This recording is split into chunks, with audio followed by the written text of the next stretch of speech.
Welcome to the Lou&Sue podcast, where we chat about life, love, and what we've learned. So grab your cutest mug and join us.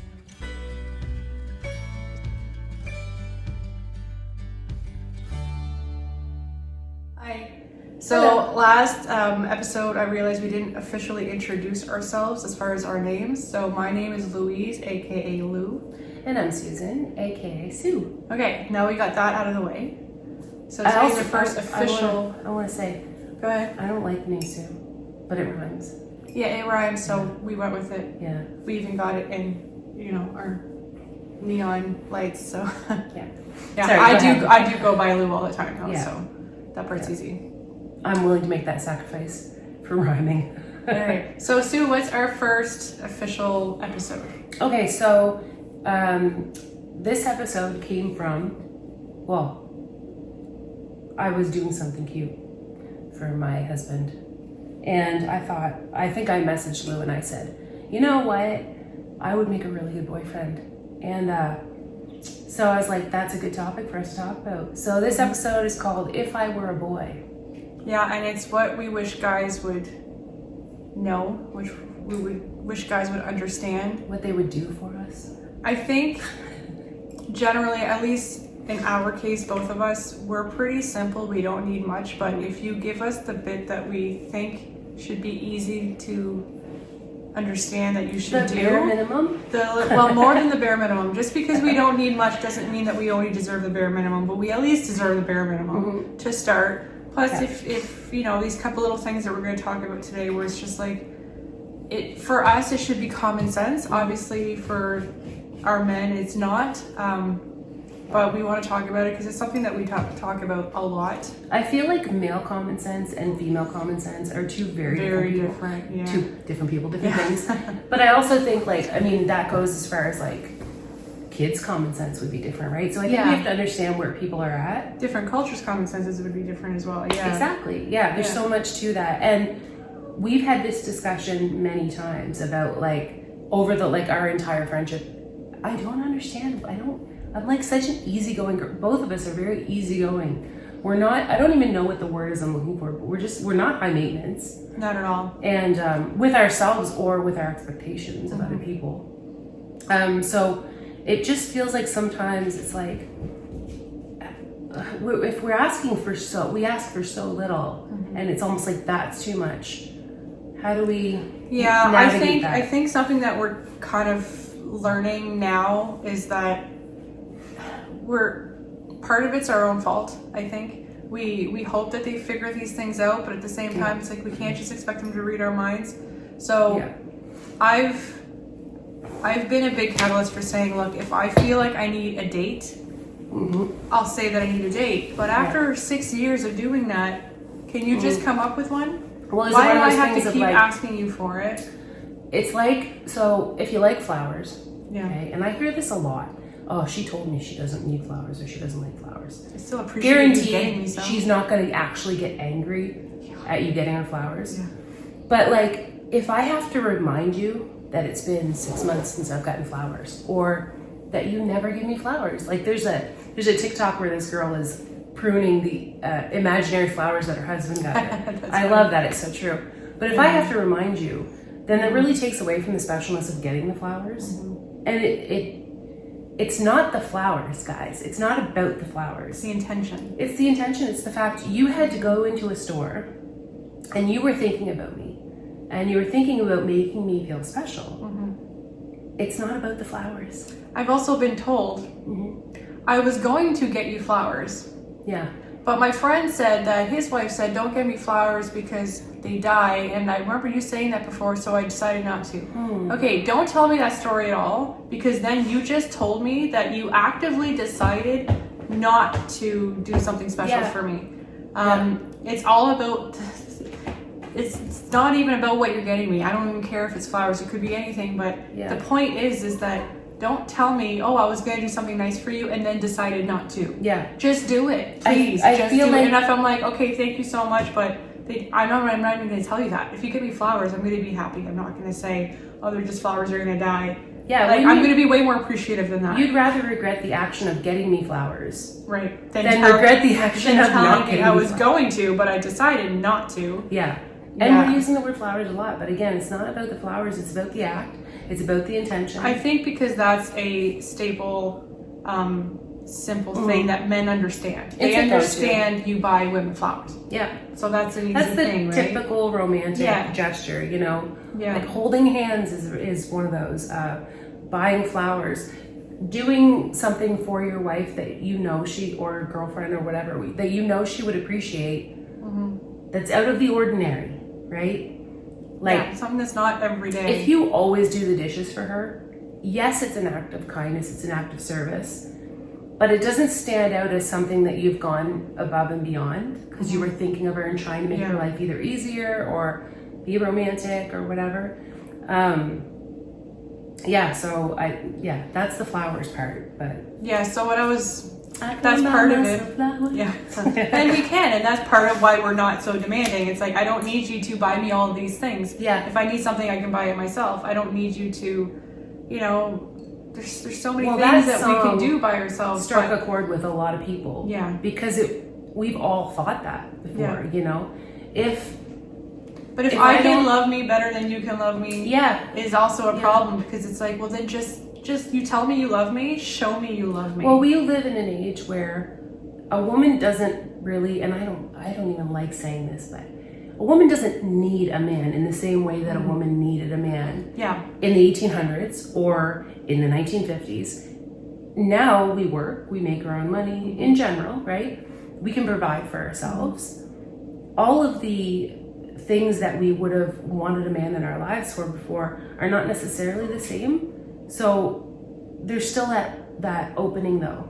There's still that thing to be filled where it's like, I need you for something. I think that's a lot of the difference, is it started as a need back then, and it's still into a want. Yeah. Which is more important. If I want you, and I'm choosing you because I want you, instead of I need you, we're asking less of you as far as material things and like putting the roof over my head and things like that, but I still want you. I still want you to do things for me otherwise. Yeah, and if they're not reading it that way, so instead of it being what I'm hearing is that she wants me, it's like what I'm hearing is I'm not doing enough. Yeah. Right? It's in the way that they interpret what you're saying or what you want. Right? It's to remind them that, hey, you are the person that I chose to have those romantic moments with and to date. And it's tough because men, again, they come at it from a different perspective, and their logic and their common sense is different from ours. Yeah. But that's where communication about what you want comes in. Yeah, and it's a on one hand, but on the other hand thing in a lot of ways. But so something that I think that both of us relate to, or something that happens with both of us, is that we're so easygoing that we enable them in their complacency. We let them get away with everything. Yeah. Because we're like, but I don't ask you for anything. Can't you just give me a little bit? Yeah, and no woman wants to be a nag. No, we don't, and we really don't want to be a nag. Yeah. But at the same time, we also need to learn how to set our own boundaries. And our problem is that we're not good at that. We don't know where our boundaries are, but we know when they've been crossed. And then that's when we get upset. But how, on one hand, this is my on one hand, and on the other hand, on one hand, okay, I need to tell you what boundary you cross beforehand so you know you cross it. But on the other hand, it should be common sense that don't do this. It's going to piss me off. So, or you can't continuously ignore me and then expect me to still be. Those boundaries are so easy to set in the first 2 weeks to 2 months that you're dating somebody. Right. The minute they do something that crosses a boundary, you're not so invested, so you either walk or tell them they fix it and you continue on with your dating experience. But who they are in those first few months, who they set you up as believing they are, whatever is romantic, whatever gestures they're doing, whatever effort they're putting in, it's when that stops and it doesn't continue and there's no new effort being put in. It's like, I got her, I don't got to work at it anymore. Yeah, and you know? that's the thing, and then you see that everywhere. You see it in the workplace a lot too. But specifically talking about relationships, is women, we will dress cute, we will groom, we will do all these things, and we'll keep doing all these things as long as we're getting what the man started out as. But in general, in our experience, whatever the man brought, the dating us, treating, sending us cute little text things or whatever it is. Yeah. Once you live together, you've been together after a while, I think the roommate thing happens too easily. Yeah. The complacency starts, and after a while, I'm sorry, but I'm not going to keep shaving my legs so often because you're not putting in the effort. Yeah. Why am I putting in this much more effort? Because it's not getting noticed. It's not. Yeah.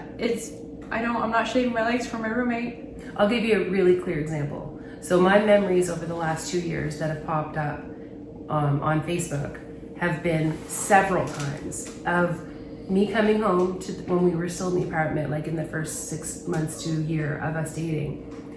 The laundry's folded, and I didn't ask him to. He just did it, and he used to work in a clothing store. So I loved the way he folded the laundry. It was great, and I hate folding laundry. So Same. All my hamper's full of clean clothes. Yeah, most of the time. Of all of the if my laundry gets washed, dried, and folded and put away in the same day, it's a miracle. So that was a love language thing for me, right? It doesn't happen anymore. And it's not to bash him or anything like that, but that's just one very concrete example of what changed. Is it that our lives are just busier and he doesn't think of it? But that is something that I need to let him know verbally, very clearly, like, hey, when you used to do this, it meant a lot to me. Like to the point where I took a picture of the folded laundry and posted it on Facebook and said, hey, get yourself a guy that does this. Right. I got a guy that does that. He doesn't do it anymore. So what? Yeah. Like, who's that on though? So I think that starts to create trust issues for us though, because if that's who you were, and now you're not, was that not real? But it was real. It was but real. He was for winning sure. me. But he was putting in the effort. Yeah. So when they stop putting in the effort, then we start wondering, are we not worth the effort anymore? And I will say on the positive side of that, because I do like throwing in the positive, there is comfort in someone. And sometimes it's not like a conscious, like, okay, I got her, I don't have to do anything. It's the comfort of knowing that you're in a relationship. And just like we would be with family members, sometimes we don't tell them as often how much we appreciate them and stuff because you have the comfort that they're not going anywhere. Right. So that's home, right? So I get it. Yeah, a certain amount of it is expected and fully acceptable. But it's happening because I have that attitude of just like letting it happen. Yeah. I think the dating thing for us, something we've talked about a lot, is keep dating. You don't have to date as often because when you don't live together, basically every time you hang out, you're dating. So also, some of us don't want to leave the house. Well, yeah, introverts. Yeah. But that's the thing. So like you have to date all the time. You go to movies or you have to carve out special things that are just the two of you. Yeah. Well, when you're first, you find dates, you find excuses to hang out before when you're still dating. Yeah. Right. But then as you get older. So my experience with my ex-husband was we stopped ever going out for dinner. And then we'd go for lunch sometimes. So it's less crowded. Yeah. I'm like, okay, well, that's fine. We were still going on a date. And then it turned into, well, we'll go for breakfast because there's even less people and it's cheaper and it's whatever with the economy and everything. And I'm like, okay, that's fine. Yep. But then it turned into he invited his best friend along sometimes.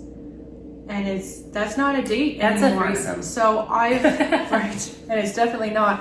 But I very specifically have mentioned multiple times while we're out for breakfast that this is a date for me. Yeah. This is a date for me. We're out together. We're eating a meal together. This is a date for me. And he still would bring in invite his friend. And I'm nothing against his friend. I like his friend, and it was okay that he thought about him, but don't bring him into our date. He can have dates with his friends that are separate. Yeah. The whole point of a date, to me, if I was asked to define what a date is, it's a specific time and event that you do with the person that you love that allows you to have quality time alone. Yeah. Together, Yeah.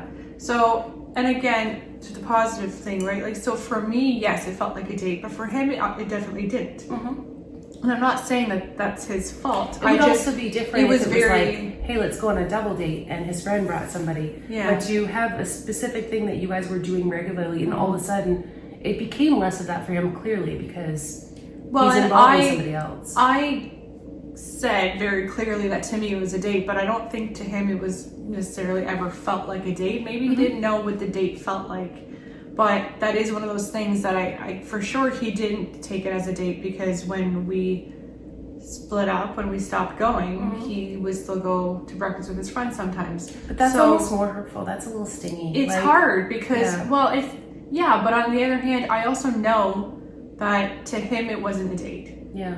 And it's frustrating to me because he was so complacent that it didn't feel like a date, but that I tried really hard not to take it personally. That it's just, I was trying to make it a date, even if it wasn't. Yeah.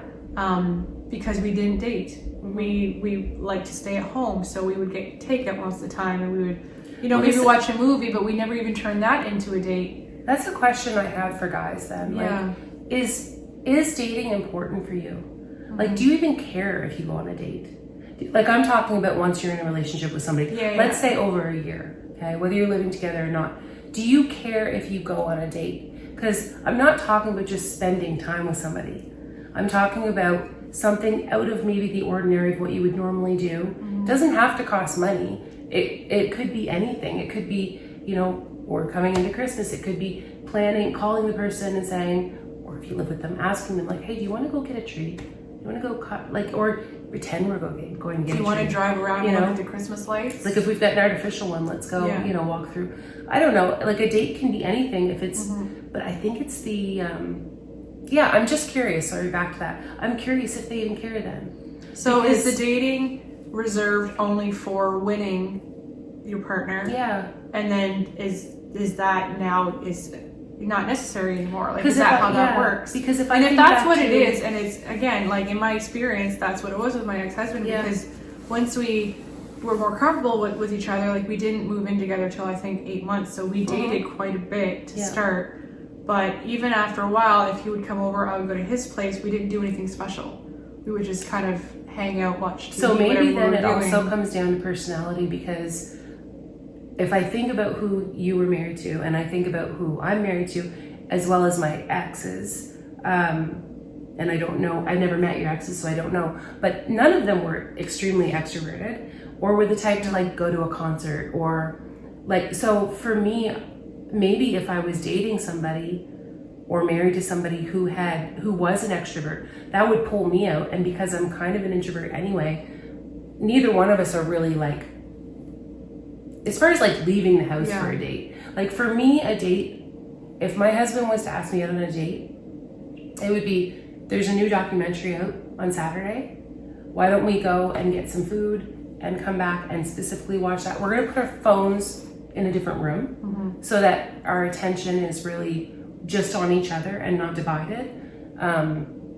That to me would be, but it's a date. He'd have to say, use the word date. Yeah, for it to just not feel like a Saturday night.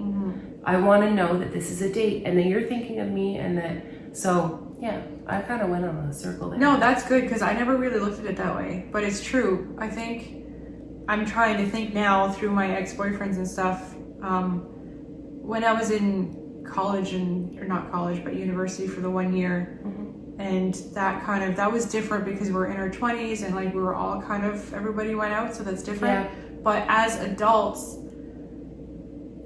I wonder if, like, I'm an introvert, and I tend to be attracted to introverts, apparently. That's what I attract to me, whatever the situation is. I guess the last one was 10 years, so it's kind of hard to like say that I have multiple experience on that. But if I'm with an introvert, for him, it's anxiety inducing to go out and do anything. So he was probably under a lot of anxiousness to date me in the first place.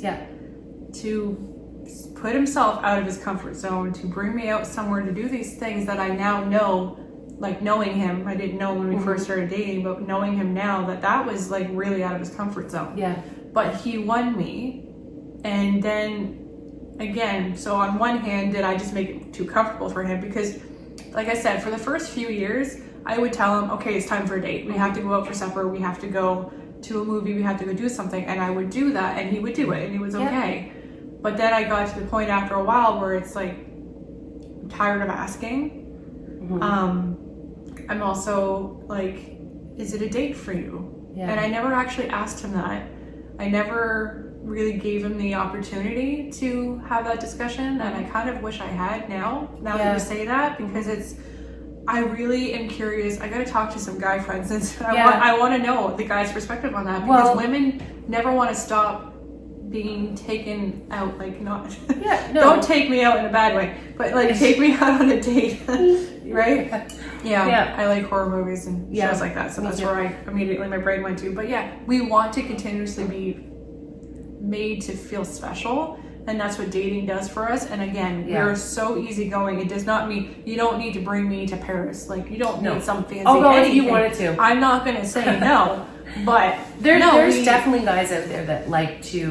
But those are probably more extroverted people. Yeah, because I mean, as a barber, I talk to a lot of men in their own day, and I can think of a few of my customers right now, right offhand, that I won't be naming names, but that them and their wives, they like to go out all the time. Like, they're always going to concerts and trying. The number of times that guys have come in and sat in my chair and be like, have you been to this new restaurant?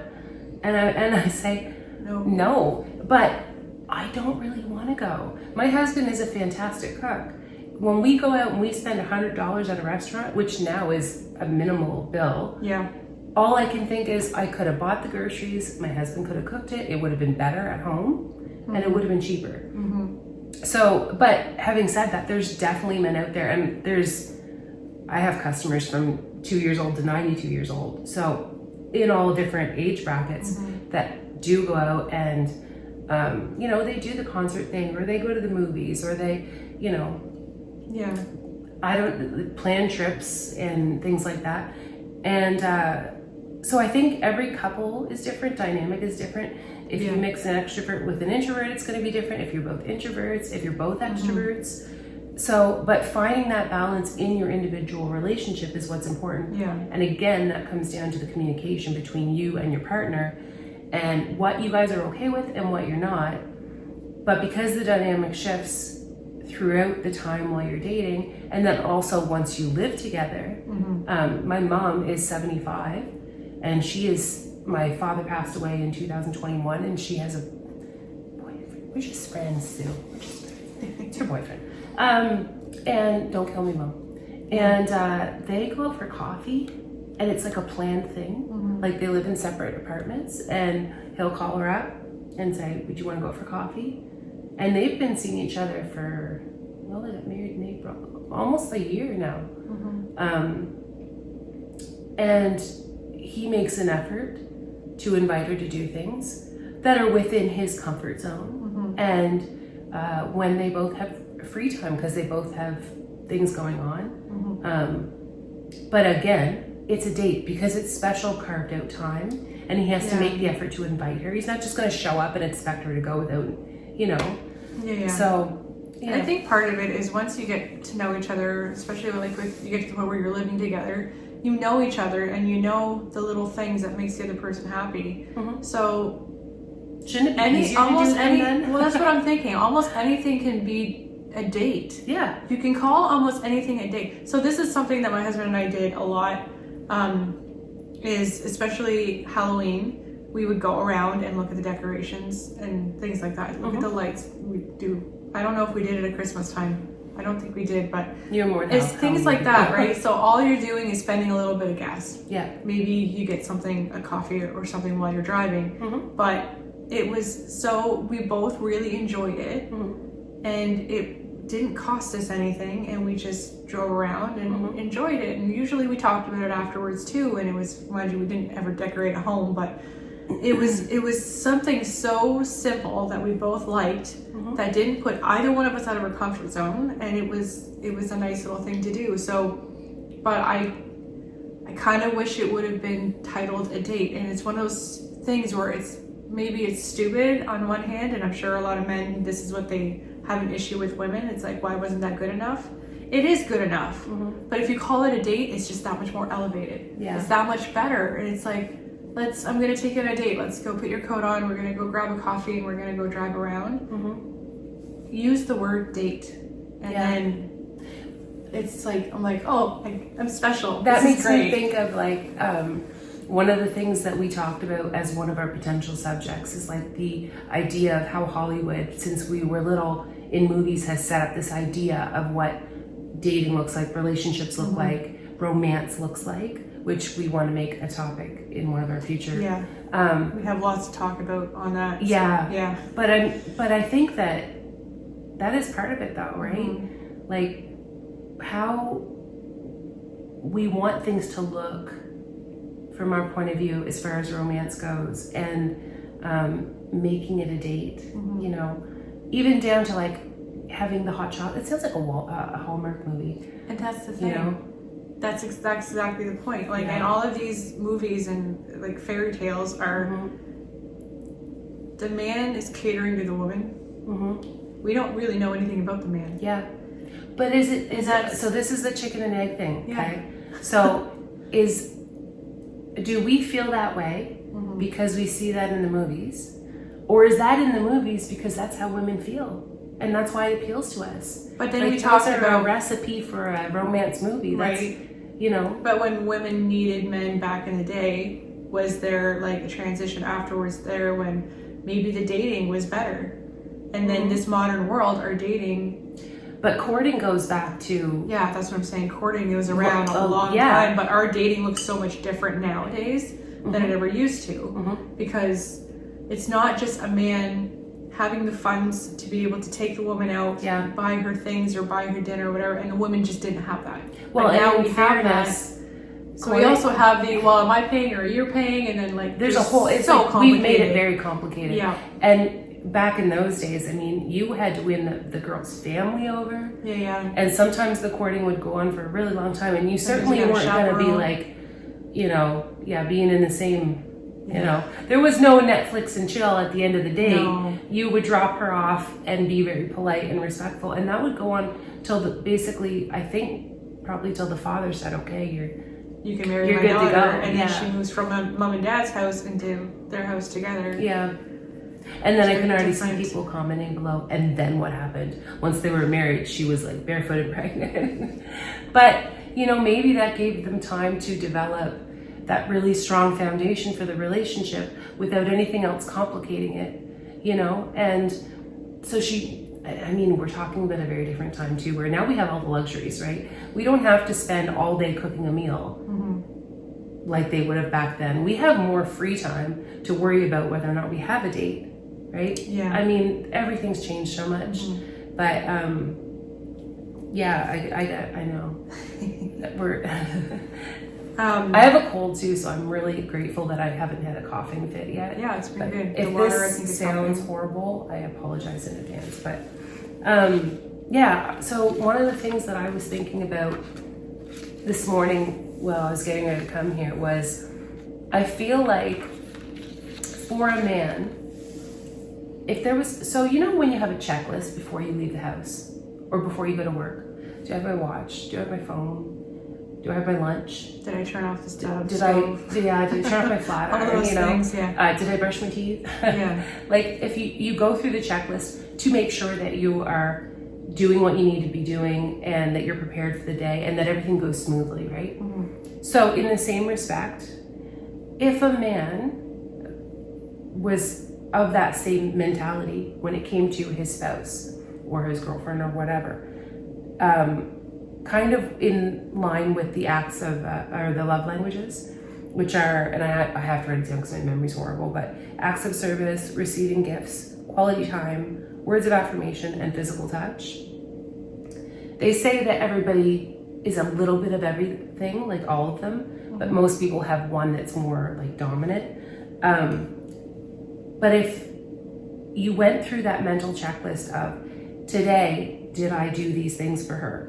Obviously, you don't have to get a gift every day. You know? Or maybe you do. Maybe that's your thing. And it would be something as simple as a chocolate bar, right? You maybe if he comes home, like after, like if his work goes later than hers, he brings her coffee on the way home or something like that. Something super simple. Absolutely. It's still a really nice little. But it would be like, right? so if he acts of service, maybe he put the dishes away after you washed them.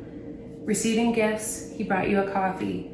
Quality time, he sat down and watched your favorite show together, without the phone in his hand. Words of affirmation, he told you that he appreciated something you did that day or told you you looked nice. Physical touch, he made sure that you got a kiss before you went to work and maybe one when you got home and on the couch. If you're a cuddler, I'm personally not. This is how I would be with my husband too. But like having that checklist of like, did I do all of these things for her? Filling that bucket, it would mean so much. And that's kind of a simple way. Men are very like logical, I feel like data oriented people. So even if that was something they had to have like written down, that you check in with your wife to make sure that you've done all of those things in some form or another. And if you know that your wife is bigger on words of affirmation, then you put the focus on that like every day. But it's really not that difficult. And I think that goes both ways. I'm not just saying men should do that for women.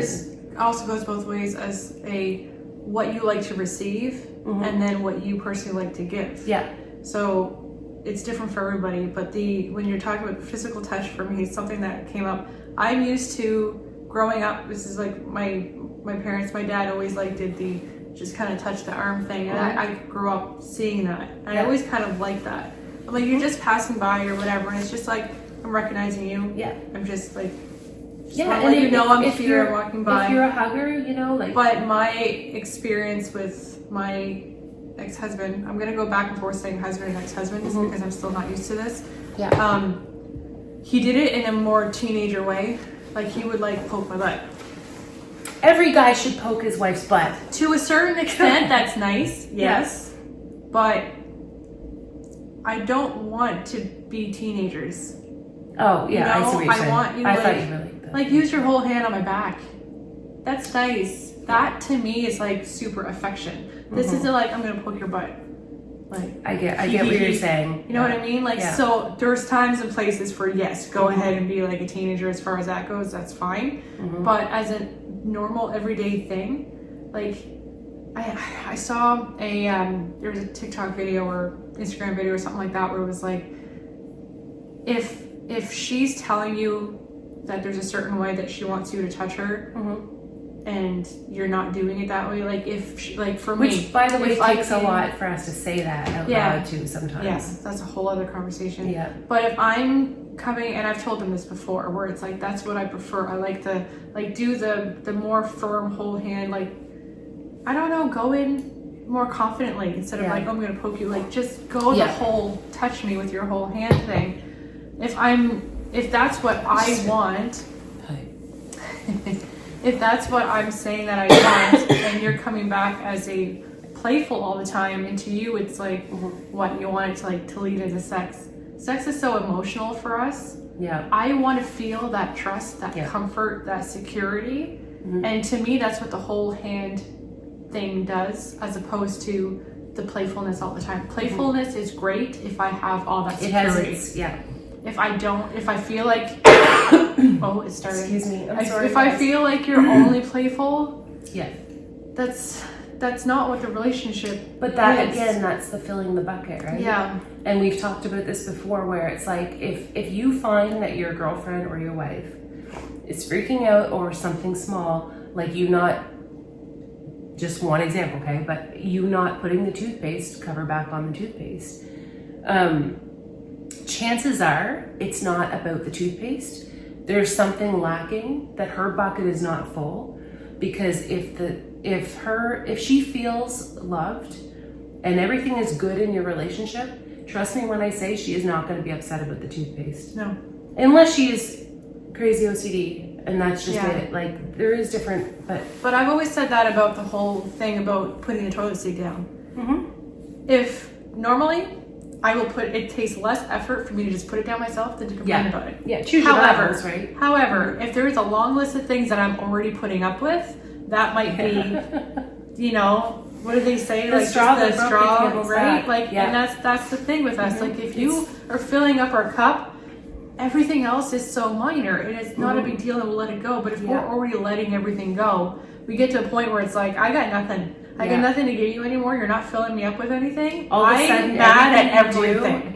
Everything. Yeah. Even if it's something stupid that I shouldn't be mad at. Yeah. But it's being aware of, if I flip out at you over something stupid, it's way deeper than that. Why is there fingerprints on the fridge? Like, it's not about the fingerprints on the fridge. Not at all. It's about everything else. It's about the fact you haven't held my hand in a week. Yeah. It's about the fact we haven't had a date in a month. It's about the fact that you don't ask me how I'm doing. Yeah. You haven't told me that I look nice. There's so many things. I haven't gotten flowers for 6 months. Like, so the fingerprints on the fridge are a big deal. Yeah. Because I don't feel loved. Haven't seen the effort everywhere else. Right. So all of a sudden you're in this position of like, what's in this for me? I don't get any of the benefits of being in this relationship. I don't feel like a girl, but you have no problem with me being a girl when it comes to doing the things that I should be doing. So it's just a matter of valuing and perspective. And I think if they went through that checklist, our buckets would be full. Therefore, we're not as annoyed with the little things. So then we're not nags. And just everything, because in my experience, men are happy even if they're not happy. Like, if they have issues, they don't really talk about them. They kind of let things go a lot easier than we do. And so the only time that they really bring anything up is if you start getting upset. Yeah. Then it's like, oh yeah, well, here's the list I've been carrying in my head for the last 6 months, which is a really bad time to do it. But so this is all the more reason why we need the dates. Because you need to have that quality time where you sit down and you talk to each other alone. Whether it's about something that's an issue or something that's going good or nonsense, you need to have that time to connect with your partner. Yeah. And you lose that when you're not dating anymore. A lot of things are, and I think this is good from the start too, but especially once you're in a relationship for a while, there's something to do with the communication, figuring out how to make that work, because it's so important to, if I'm coming to you with something that maybe you did and it made me feel a certain way and it hurt me, first of all, if I'm coming to you, I am not trying to attack you. Yeah. I am not trying to start a fight. I am not a fighter. I'm not trying to fight. But again, in my experience, I come with something, he knows it's about him doing something wrong or not perfect or whatever he says, and not whatever necessarily wrong, something that bothers you, something just made me feel a certain way. He's defensive right away, his wall goes up and he won't listen to me. And that was the biggest thing in our relationship, because that was really the only thing that was, I shouldn't say really, but that was the biggest thing that was wrong in our relationships that didn't work. Was I didn't feel safe talking to him about how I felt. So after a while, I just stopped trying until it got to a point where everything blew up. I held it in for too long. But this is something that I want men to understand, and it shouldn't be that hard. If your partner is hurting, why aren't you hurting? Why doesn't that make you feel... Yeah, why is your initial reaction oh my God, I'm going to be defensive. No, you're overreacting, whatever. Yeah. No, why can't it be, oh my God, how can I make you feel better? How can we fix this person that I love, that I have chosen to spend my life with, is hurting right now. Whether it was by my actions or my words or somebody else's, your reaction should be the same. Yeah, like, so he was good. If I had something that happened at work, and I would come home and I was as long as it wasn't be him. like, okay, right. If it wasn't him, he was fine. But as soon as it was him, even if it wasn't, I wasn't making a huge deal out of it. I was just trying to say, I just want to let you know when you do this, this kind of hurts me, or this makes me feel a certain way. He immediately would get so defensive. Yeah. And it's like, please just take accountability. Yeah. As minor as that is, I'm not saying that you have to change overnight either, but like, take accountability, be open. I think what I'm trying to say is please just be open. Yeah. Be open to listening to me, be open to hearing what I'm saying. Be open to the fact that I have feelings that I'm going to need to talk to you about, and it's not always going to be perfect. But if we can actually talk about these little things when they're still little things, not when they get to be huge things, when they're little things and we can resolve this as we go, how much better is your relationship going to be? Because if you know, oh, I'm not going to do this because this upsets her, I'm going to do this instead. Then because you've talked about it, Yeah. then your partner's not hurting. Yeah. And then she doesn't have to come to you later and be like, well, you're consistently doing this. You haven't changed. You told me you were going to. Or something like that, right? Because that's, again, it takes the trust away. If you say sorry in a fight, but you don't actually mean it, and then we keep going and it keeps getting brought up over and over and over again because nothing's changing. I don't trust you when you say that you're sorry. I don't even trust you when you say that you love me. Because if you truly love me, you don't want me to be hurting. Right.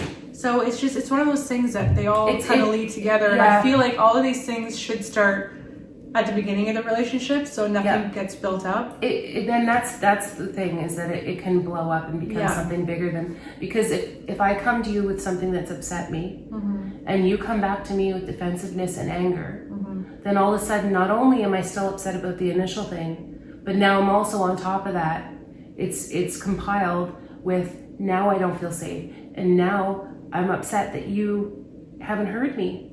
And if you throw things back at me, then there's another element on it now of all of a sudden, how come you never came to me with these things that were upsetting you? But the minute I tell you what's wrong, now you're throwing 10 things at me that I've done wrong. Like, it's just, it's so unhealthy. It's such an unhealthy way to communicate. And I feel like that could be another topic we talk about. That would be an entire, because it does kind of spiral down to other things. But here's an example of it being flipped, and it being like your husband comes to you and tells you something that bothers him. My husband hates it. I'm an Amazon freak.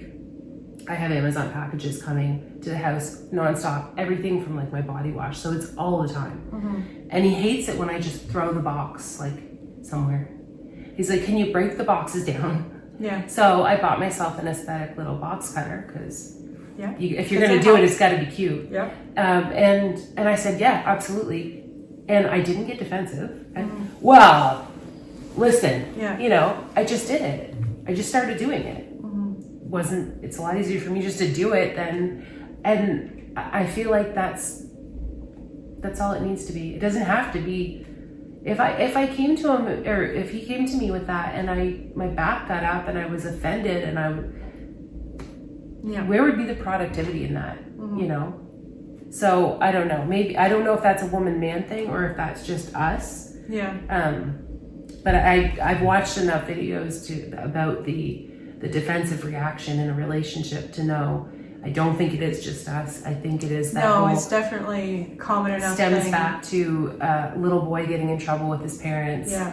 I didn't eat the cookie, But I think both genders, men, it seems to be more than women, but put your ego aside for a second and just be open to what your partner's telling you. They are telling you for a reason. They care. They want it to work. They want it to be better. Just be part of that, instead of like, well, you can't come in and insult me. You can't come in and attack. I'm not trying to attack you. I'm trying to make things better. So I think that's the thing. Like, just take your ego, put it over here for a second, and realize that if your partner's hurting, that's not something that you want. Right? And then just listen. And that's the whole end goal. Is the reason I'm coming to you, the reason why I care, the reason why I bring it up, the reason why I'm trying to work on things is because I still want to be with you when I'm 80. I want us to be in a place where we have healthy communication, a healthy relationship. We're playing with our grandchildren. We're not worried about who's taking the trash out. And, we're still going on dates. I don't care if I'm 85. But you think about that, if you're out somewhere and you see an older couple on a date, like, to me, that just warms my heart so much. Absolutely. That's where I want to be. That's a goal. And if we're in a home and I'm in a wheelchair and he's going to walk her, although in all reality, he'll probably be in the wheelchair and I'll be with the walker. Probably, yeah. I will use his wheelchair out of the walker, and I will, we'll have a date and we'll go down and have some breakfast together. And that's what I want. I want companionship. That's the whole reason why I dated. That's why I got engaged. That's why I got married, because I want to be with somebody. I don't just need a cardboard cutout sitting in the house beside me, and I think every woman feels that way. It's the connection for us. Yeah. So, and connection feels different for men and women, I think. Yeah, I think that's a big difference. Yeah. Because it starts when there's too much complacency. To me, it started feeling like a roommate situation. Yeah. And that's not the companionship I'm looking for. No, because I have friendships for I that. think for a lot of women, the physical is the first thing to die out when the bucket's not full. Yeah. And for men, if the physical part's not happening, their bucket's not full. Yeah. So you have this this shift of power kind of thing happening, and so if we could both keep that in mind, that if I'm filling his bucket the way he needs and he's filling mine, even though they're completely different, everything at the end of the day, we're just going to be happier together, and everybody feels listened to and fulfilled. So Right. if I was a boy, Right. To wrap this up a little bit. The moral of the story is, if I was a boy, I would make sure that I was fulfilling the love languages that my wife has, and I would make sure that I set aside time. The rule that I heard, what is it? Every 7 days you have a mini date, which is watch a movie, get some takeout. Every 7 weeks you have a mini getaway, which is 48 hours, I think, like it's a 2-day thing where you're gone. Or you go on a little road trip or something like that. And every 7 months you have an actual vacation together. So, or a week together doing something. And by taking that time and carving that out and making an effort or an agreement ahead of time that you're going to do it, it's not if, it's when. That's really important. So that would be what I would suggest, is that. And it gives us something to look forward to as well. Like, it's nice. Yeah. Nice to. Yeah. And be like, oh, well, eventually we'll go. Like, no, it's set. We are going. And then. Write it on the calendar. Men are visual. Put it in your phone. Now, there's no excuse nowadays. We have smartphones that you can put it in your calendar and set a reminder. If you are wondering, oh, did I ask her about her acts of service? Oh, did I make a reservation at that restaurant? There's no excuse to not remember. Because in that moment when you're thinking about her, put something in there. I'm going to get her flowers on Friday. It's Tuesday. Write it in your phone for Friday at 4 o'clock. Set a reminder an hour early. Done. What's hard, guys? Yeah. Anyway. But I wish men. I was getting like. What I wish guys would understand is that we are simpler than we probably make it out to be. But if you fill our cup first, spend a little bit of time focusing on us, fill our cup first, we are going to give you tenfold what you gave us. Absolutely. And it's actually simpler than you think it is. And I think most women feel the same way. Sometimes we can't quite figure out that that's all it is, but like if you just use the word date and you just spend some time and you're open and you take accountability when you need to, those little things where they're going to be forward to start, but once you get into doing that, we're so full that we're going to give you so much more. Because we're naturally caretakers. We really are. It's so easy think for about us. when our buckets aren't full, how much we still take care of you. Yeah. We're not going to let you fall. We're going to make sure you get clean underwear even when we're mad at you. So if our bucket's full, just imagine that much more. Imagine the amount of love that woman's going to give you, and how much she's going to praise you when you're not around. And it's just, it's like an investment. You put 10 cents in and you wait a week and all of a sudden it's $100. I wish money worked that way. Wouldn't that be great? Yeah. I think they call that crypto. Don't understand any of that stuff. Me neither. Well, I think we're gonna wrap this one up for now. Yeah, no. Oh, look, we did long ones today. So they're good. Yeah. Also, I barely coughed. Yeah, you did good. Yeah. But if I was sipping too loud, I apologize. Yeah. Well, I'm sure it's fine. If it wasn't, oh well, it's done. Yeah. All right. So from us to you, keep growing and glowing. Bye. Bye. Thank you so much for watching our podcast. If you enjoyed this episode, please like and subscribe, and follow us on our social media at Lou&Sue Podcast on both Instagram and TikTok. See you next week.